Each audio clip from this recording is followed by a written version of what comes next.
BRC में 557 बंदों का इन्होंने बोर्ड मीटिंग में ऑर्डर करना था। उसमें इन्होंने क्या किया कि 409 बंदों को एज ऑफ रिलैक्सेशन में डाल दिया और 134 जो लोग हैं उनके किसी का सीधी का कोई होगा 14 बंदे वो परमानेंट किए जो 18 साल के 37 साल में सामने। अब बाकी वालों का क्या कसूर है? जब हम भी लगे थे, हम भी 18 साल के थे, अब हमारी 43 एज हो गई या 45 हो गई या 55 हो गई। कंटेरिया 7 साल का है, जब वो लगा था इन्होंने उस टाइम परमानेंट कर देना था। आज ये कारपोरेशन के रूल कर रहे हैं। जूनियर इंस्टेंट की हुई उसमें SRO 381 के तहत परमानेंट किया, तब नहीं इनको लगा।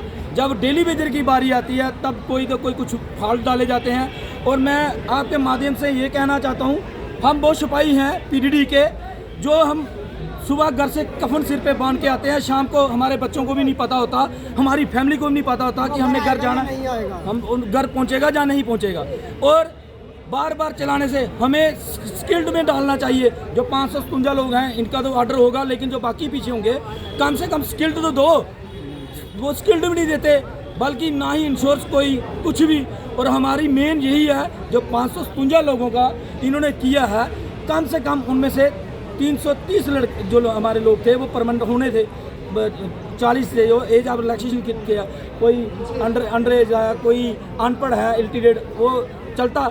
लेकिन इन्होंने सबको एक ही खाते में डाल दिया। पहले भी ऑर्डर हुए हैं, इसके पहले 2022 में भी ऑर्डर हुए हैं, उसमें कोई नहीं, उसमें 45 साल का भी हुआ, 58 साल का भी हुआ, 59 साल का भी हुआ, वो भी रेगुलर हुआ। आज जब बारी आ रही है, कारपोरेशन के 2 रूल नहीं होते, रूल तो एक ही होता ना, बार बार रूल ये अपने से बना लेते हैं। हम यही कहते हैं कि जब तक हमारा ये मसला हल नहीं होगा तो ये जो लड़ाई है आगे भी जा सकती है, बड़ी तेज़ी से फैल सकती है। तो मैं, हमारे MD साहब जो हैं ये इसमें बड़ी पेन ले रहे हैं, ये बार बार हमें भी कह रहे हैं कि ये गलत हुआ है।